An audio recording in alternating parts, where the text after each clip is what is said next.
Hello students, welcome to my YouTube channel Physics Blog. आज हम लोग एक नए वीडियो लेक्चर के साथ आए हैं जिसमें हम लोग एक पहले जो टॉपिक पढ़े हैं electric field due to electric dipole, जिसको हम लोग जब हम इलेक्ट्रिक चार्जेज एंड फील्ड पढ़ रहे थे तो उसी समय इसका एक्सप्रेशन निकाले थे, जो था KP/RQ √1+3 cos स्क्वायर थीटा। इसमें हम एक्सियल पोजीशन पे भी, इक्वेटोरियल पोजीशन पे भी इलेक्ट्रिक फील्ड का वैल्यू फाइंड आउट किया था और एट एनी पोजीशन पे भी किया था। आपको याद होगा ये तीन एक्सप्रेशन जो कि आपने E निकाला था KP/RQ √1+3 cos स्क्वायर थीटा, ये एट एनी पॉइंट पे आया था।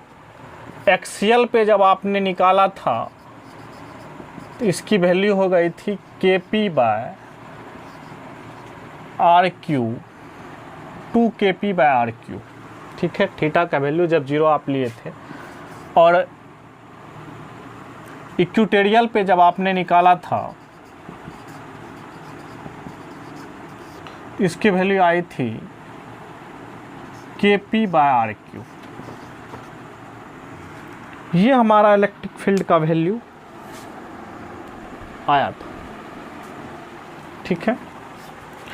आज हम इलेक्ट्रिक फील्ड फिर से निकालेंगे, लेकिन इसमें हम relation between electric field and potential का प्रयोग करेंगे, और वहाँ से हम पोटेंशियल मेथड से कह सकते हैं या फिर कैलकुलस मेथड से कह सकते हैं।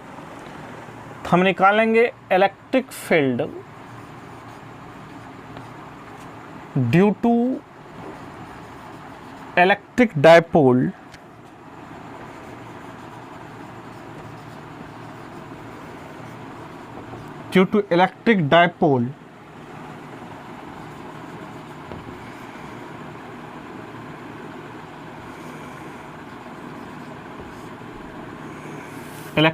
डायपोल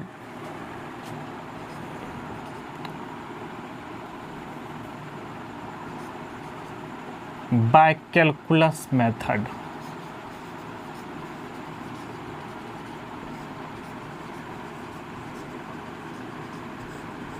ठीक है, चलिए इसको सॉल्व करने की कोशिश करते हैं। एक इलेक्ट्रिक डायपोल ले लेते हैं -Q + Q का। यहाँ से ये डिस्टेंस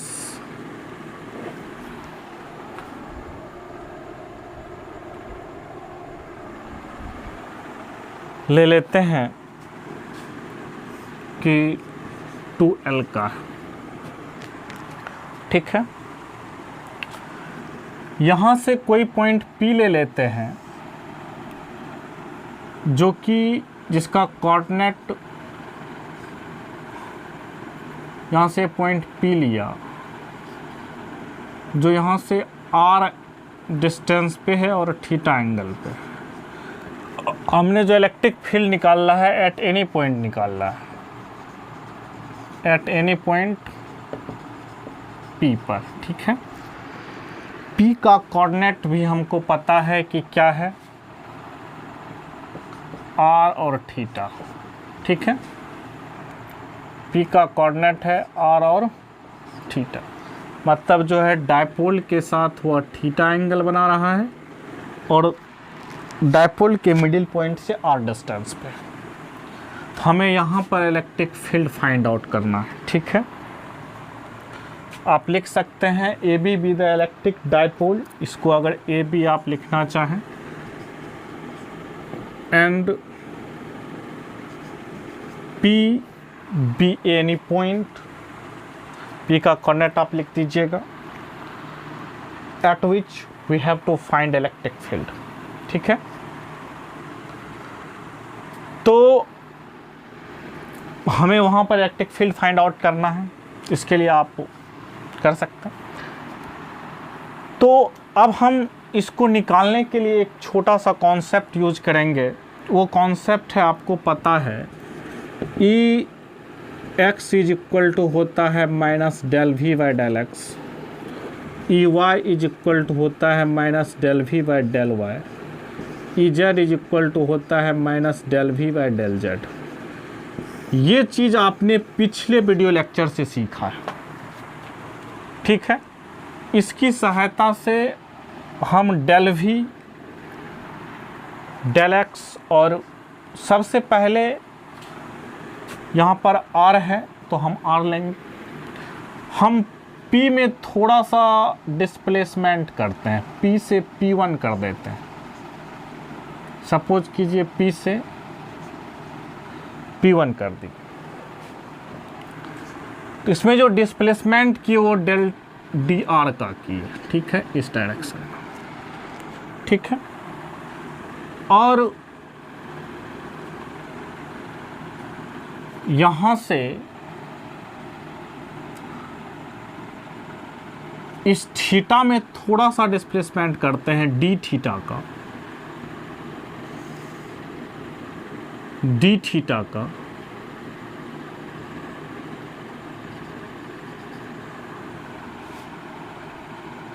थोड़ा सा डिस्प्लेसमेंट किए डी थीटा का।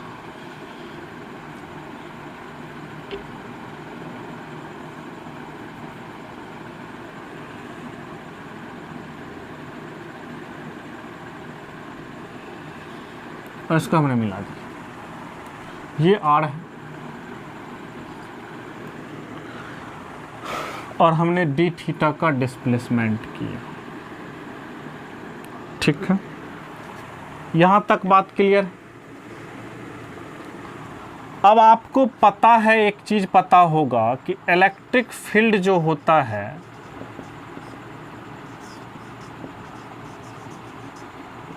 Eight P, sorry, electric potential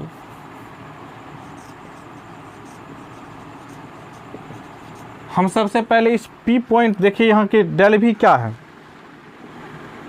potential है, भी पोटेंशियल है, पोटेंशियल है। तो हम क्या करें, सबसे पहले इस पॉइंट पे पोटेंशियल फाइंड आउट कर लें। आपको पता है कि इलेक्ट्रिक पोटेंशियल जो होता है एट P, जिसका कोऑर्डिनेट r थीटा है, ड्यू टू इलेक्ट्रिक डायपोल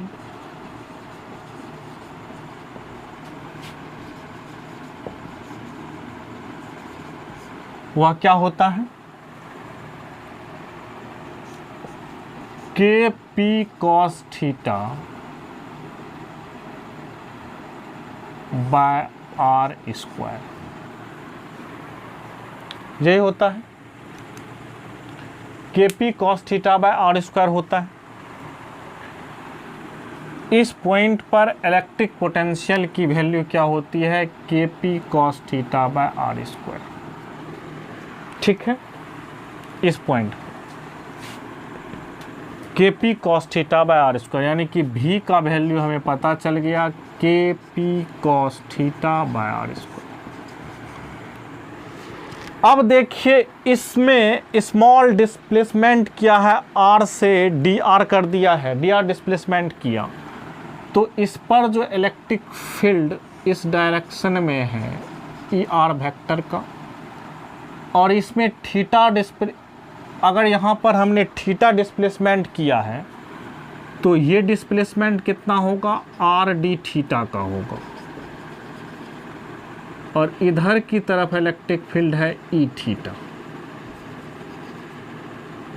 ठीक है, समझ गए। अब यहाँ से लिख सकते हैं E r is equal to, लिख सकते हैं minus del V by del r, लिख सकते हैं E r is equal to minus del V by del r, हो जाएगा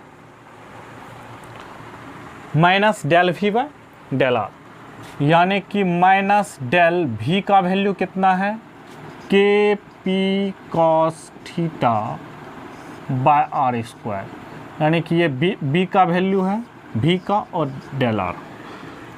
पार्शियल डिफरेंशिएट इसको करना है किसके रिस्पेक्ट में, आर के रिस्पेक्ट में, यानी कि हमारा ई आर वेक्टर जो आ जाएगा वो हमको आ जाएगा के भी कांस्टेंट है, पी भी कांस्टेंट है, कॉस थीटा भी कांस्टेंट है। आर का स्क्वायर नीचे में है तो ऊपर चला जाएगा, तो माइनस डेल आर पर पावर -2 बाय डेल आर हो जाएगा। इस माइनस को आगे कर लीजिए तो ये माइनस माइनस क्या आ जाएगा। अब देखिए x पर पावर n का डिफ्रेंशिएशन होता है nx to the power n-1, तो ये n-2 है तो माइनस माइनस 2 कितना हो जाएगा, +2 हो जाएगा। 2kp cos थीटा बाय -2 और -1, ये r पर पावर -3 होगा। ठीक है, r पर पावर -2 का डिफ्रेंशिएशन कीजिएगा तो 2 पर पावर r पर पावर -3 होगा।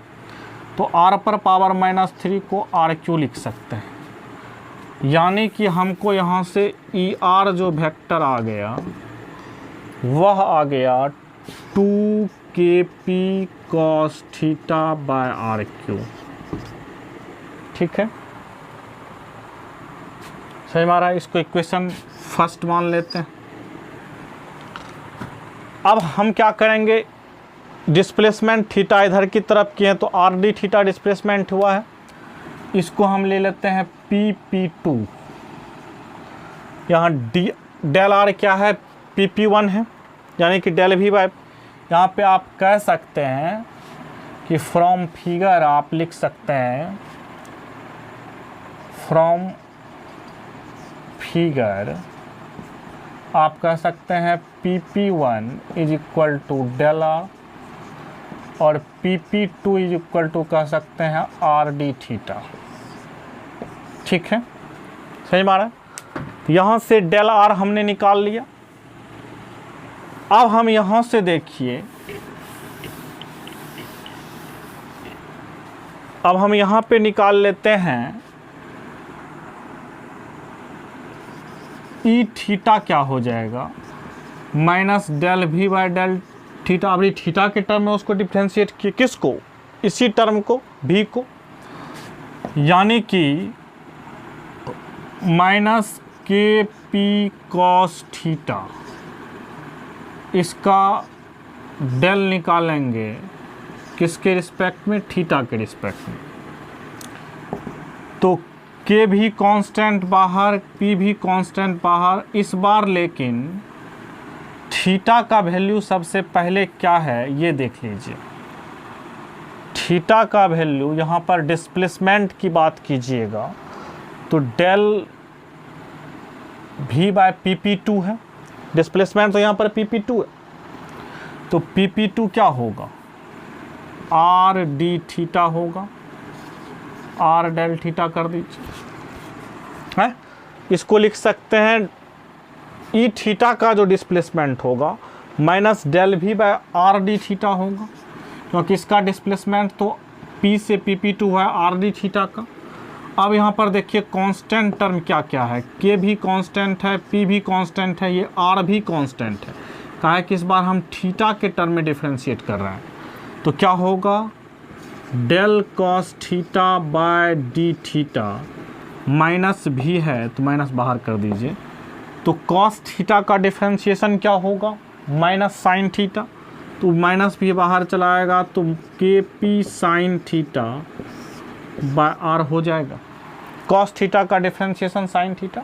एक बार हमने क्या किया, R के रिस्पेक्ट में डिफ्रेंशिएट किया, एक बार थीटा के टर्म में डिफ्रेंशिएट किया, थीटा के रिस्पेक्ट में।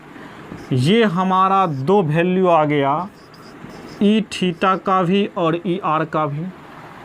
अब इस दोनों का रिजल्टेंट वेक्टर कहीं ना कहीं ये होगा।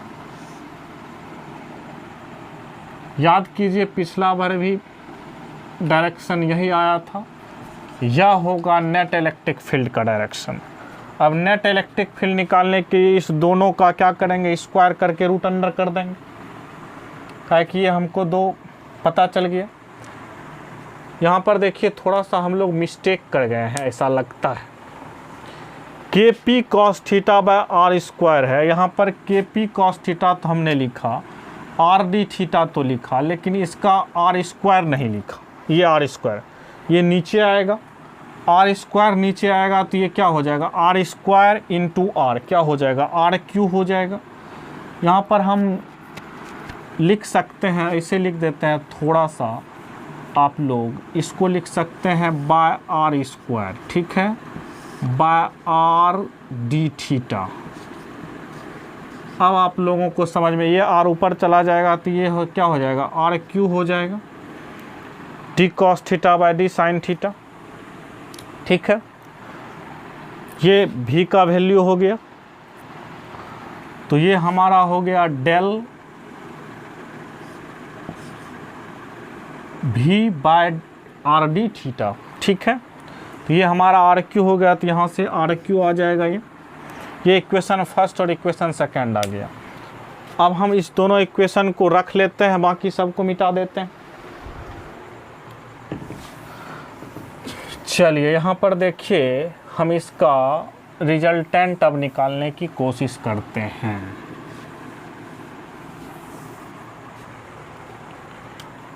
ई वेक्टर जो क्या होगा, ई थीटा का स्क्वायर प्लस ई आर का स्क्वायर का रूट अंडर हो जाएगा रिजल्टेंट वेक्टर, यानी कि ई थीटा क्या है हमारा, K P sine theta by r cube का होल स्क्वायर, ठीक है, प्लस ई आर क्या है हमारा 2 K P cos theta by r cube का होल स्क्वायर।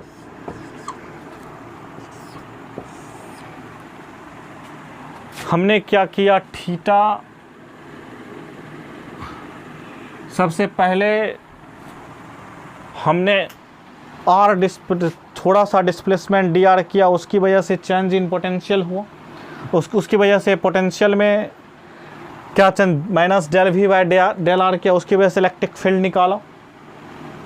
और उसके बाद हमने थीटा में चेंजिंग करके यहाँ पे थीटा चेंजिंग किया, या आर डी थीटा चेंजिंग होगा, यानी कि minus del V by del theta, यहाँ पे डेल वी बाय डिस्प्लेसमेंट की बात कीजिएगा तो यहाँ पे आर डी थीटा का डिस्प्लेसमेंट हुआ है, यानी कि इस बार जो हमारा वेरिएबल है थीटा है, तो दूसरी बार हमने थीटा के टर्म में डिफ्रेंशिएट किया, डिफ्रेंशिएट करके ये दो वैल्यू निकाला, ई आर और ई थीटा, ठीक है। आप पिछले वीडियो लेक्चर में जो आप देखा है, E X equal to minus del V by del X, U Y equal to minus del V by del Y, E Z equal to minus del V by del Z, इसका प्रयोग किया हमने। थोड़ा सा डिस्प्लेसमेंट, एक बार हमने polar coordinate जो दिया हुआ था P equal to r theta, ये पोलर कोऑर्डिनेट है। पोलर कोऑर्डिनेट का मतलब हुआ कि ये इलेक्ट्रिक डायपोल से थीटा एंगल पे है और यहाँ से इसके मिडिल पॉइंट से और डिस्टेंस की दूरी पर है। तो यहाँ से हमने क्या किया, इसको सबसे पहले छोटा सा चेंजिंग करके उसको उसके आर के रिस्पेक्ट में डिफ्रेंशिएट करके क्या निकाला, ई आर निकाला और ई थीटा निकाला। अब net potential net electric field निकालने के लिए हमको क्या करना है, दोनों का स्क्वायर कर देना। यहाँ से देखिए क्या हो जाएगा, इसका स्क्वायर कीजिएगा, देखिए के पी बाय आर क्यू दोनों में कॉमन हो जाएगा। देखिए के पी बाय आर क्यू का होल स्क्वायर दोनों में कॉमन हो जाएगा, तो हम इसको बाहर कर लेते हैं के पी बाय आर क्यू को। ये हो जाएगा sine square theta plus 4 cos square theta, ठीक है, हो जाएगा। K P by r Q इसको लिख सकते हैं साइन स्क्वायर थीटा को 1 minus cos square theta plus 4 cos square theta. तो ये हो जाएगा K P by r cube root under 1 plus 3 cos square theta. ये हो गया इलेक्ट्रिक फील्ड का वैल्यू। ये इलेक्ट्रिक फील्ड का वैल्यू ये हुआ, और ये इसके साथ जो है, सपोज कीजिए ये डी आर को नीचे लिख देते हैं, ये इसके साथ इस पोजीशन, इसके साथ अल्फ़ा एंगल बना रहा है ई आर के साथ। ई वेक्टर जो है अल्फ़ा एंगल बना रहा है, तो यहाँ से हम tan अल्फ़ा निकाल सकते हैं। tan अल्फ़ा, ये सपोज ये PP1 है, तो इसको आप इधर लगाइएगा तो ये ई थीटा हो गया, ये ई आर हो गया, तो ये ई थीटा हो जाएगा। इसको उठा करके यहाँ लगा दीजिएगा तो ये alpha tan alpha equal to alpha के सामने परपेंडिकुलर हो जाएगा, यानी कि E theta upon E r हो जाएगा। ई थीटा कितना है, ई थीटा आपने निकाला था, ई थीटा आपने निकाला है K P sine theta by r cube, और ई आर कितना निकाला है 2 K P cos theta by r cube. R cube से आर क्यू कट जाएगा, के पी से के पी कट जाएगा, यहाँ पे आ जाएगा tan alpha is equal to, यहाँ पे आप कह सकते हैं tan alpha is equal to हो जाएगा साइन थीटा ऊपर में और नीचे में आ जाएगा 2 कॉस थीटा। ठीक है, इसको हम इधर लिखते हैं तो ये हो जाएगा tan alpha is equal to हो जाएगा 1/2 tan थीटा। ध्यान से देखिए, ये एक्सप्रेशन भी आपने देखा है, alpha equal to tan inverse 1/2 tan theta. ये एक्सप्रेशन भी आपने देखा है, alpha gives the direction of electric field E. ठीक है, समझ में आ रहा है? तो alpha gives the direction of electric field E from किस से, ई आर से, ई आर वेक्टर से अल्फ़ा एंगल पे है। ठीक है, अगर आपसे पूछा जाएगा कि नेट इलेक्ट्रिक फील्ड जो है, ठीक है, मिटा दें इसको, ये एक्सप्रेशन भी आप जाने हैं और ये भी आपने जो पिछले वीडियो लेक्चर का था सिर्फ हम दूसरे मेथड से किए, इस बार जो हमने नया कॉन्सेप्ट जाने relation between electric field and potential, उसकी वजह से किए। इसके लिए हमको क्या था, इस पॉइंट पे पोटेंशियल तो पता था, हमने क्या किया, एक बार इसको क्या किए, आर के डायरेक्शन में थोड़ा सा चेंजिंग किए और थीटा के डायरेक्शन में थोड़ा सा चेंजिंग किए। तो दोनों के डायरेक्शन में चेंजिंग करके हमने क्या किया, del V by del are और del V by D theta निकाला। एक बार इसके इलेक्ट्रिक पोटेंशियल को आर के रिस्पेक्ट में डिफरेंशिएट किया, एक बार हमने थीटा के रिस्पेक्ट में डिफरेंशिएट किया। आर के रिस्पेक्ट डिफरेंशिएट करके इसका डायरेक्शन ये हुआ और थीटा के टर्म में ये हुआ, और इस दोनों का नेट इलेक्ट्रिक फील्ड ये होगा जो कि ई आर के साथ अल्फ़ा एंगल बना रहा है। अगर आपको कहता कि ये जो है ई इलेक्ट्रिक डायपोल के साथ कितना एंगल बना रहा है, तो ये अल्फ़ा एंगल तो ये हो गया और थीटा एंगल ये हो गया, तो आप कह सकते हैं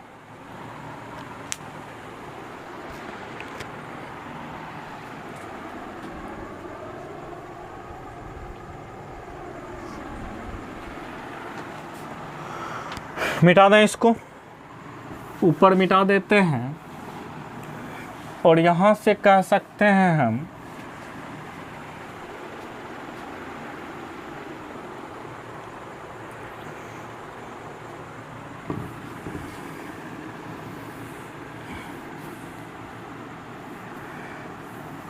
यहाँ से हम कह सकते हैं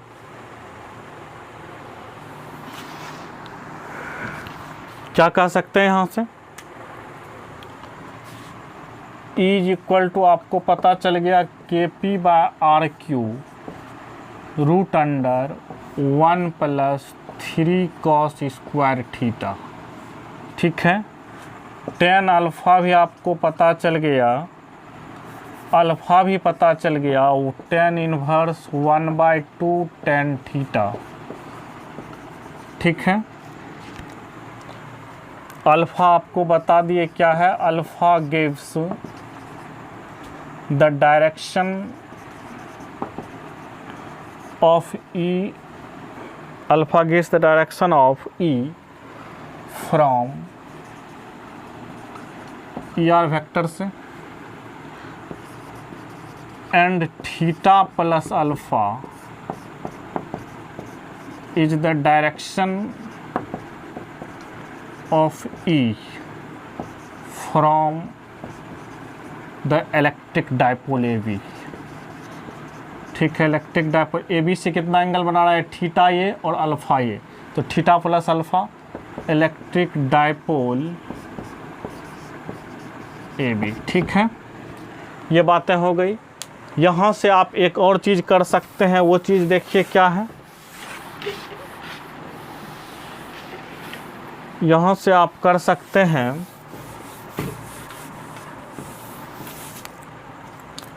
अगर आप जो है थीटा को 0 रखिएगा, थीटा को 0 रखने का मतलब हुआ ये पॉइंट एक्सियल पोजीशन पे होगा, eight axial position, eight axial position. तो इसमें थीटा का वैल्यू 0 रखिए तो ई वेक्टर क्या आ जाएगा एक्सियल पोजीशन पे, के पी बाय उसको 0 रखिएगा तो 3 cos स्क्वायर थीटा, cos 0 1 होता है तो 3 इंटू 1 3 हो जाएगा, 1 प्लस 3 4, 4 का रूट कितना हो जाएगा 2 हो जाएगा, 2 K P by r cube. Electric field और इसका डायरेक्शन सेम है।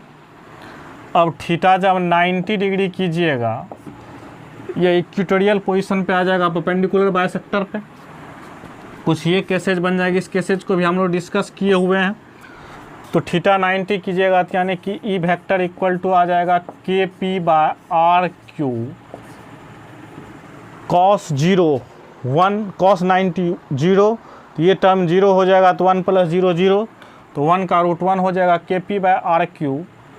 अब देखिए ये जो होगा वेक्टर, इसको इसके लिए इलेक्ट्रिक फील्ड का डायरेक्शन जो होता है इधर की तरफ होता है, आपको बताया गया है, ठीक है। यानी कि इसको वेक्टर फॉर्म में लिखिएगा तो माइनस K P by r Q लिखिएगा, ठीक है। मैग्नीट्यूड वाइज लिखिएगा तो ई वेक्टर का मैग्नीट्यूड होगा K P by r cube, लेकिन वेक्टर फॉर्म में जब इसको लिखिएगा तो माइनस K P vector by r cube हो जाएगा, ठीक है। तो ये रिजल्ट था और इसको हमने कैलकुलस मेथड से सॉल्व किया, ठीक है।